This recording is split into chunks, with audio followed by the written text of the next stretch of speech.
থিয়েটারের একটা বর্ষণ আমরা এখানে তাদের তোমরা কি রাজি? হ্যাঁ। আচ্ছা, থিয়েটার বলতে আমরা কি বুঝি বলো তো? থিয়েটার বই টাকানো হয়, নাটক টাকানো হয়।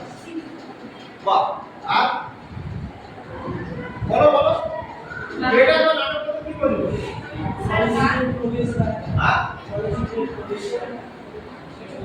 চলচ্চিত্রের প্রবেশদ্বার একদমই না, বলে দিচ্ছি একদমই না। চলচ্চিত্রের প্রবেশদ্বার নয়, চলচ্চিত্র আলাদা জিনিস, থিয়েটার আলাদা জিনিস। বলি ছবি তুলে রাখা নয়, ছবি তুলে রাখা নয়।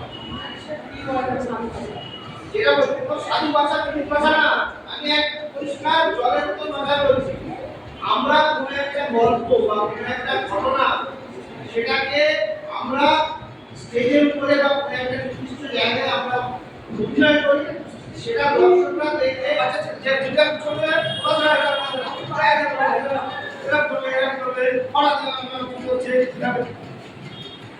এইগুলো, এই যে ডিফারেন্স গুলো খুশি খুশি আপনি আপনি ভাত খান। খুশি হলো, খুশি আর কি আমি আর মাছ খাইছি। বলো ম্যাচ খালে একটু করে বলা হয় জমনের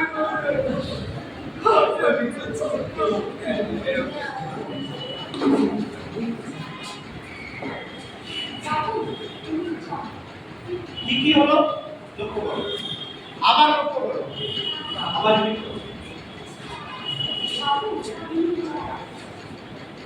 যেহেতু মালিকের কাছে চাকর আসছে বা উপরে তাকে চাকরি করে প্রথমে কি করলো ঝুঁকে ওর অশান্তি ওরা বাবু এই ইচ্ছা বিনোদী নাট্য সম্রাজ্ঞী রবি বিনোদী।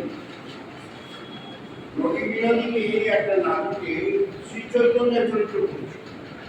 শ্রী চৈতন্য জানতে শ্রী চৈতন্যের চরিত্র করেছিল।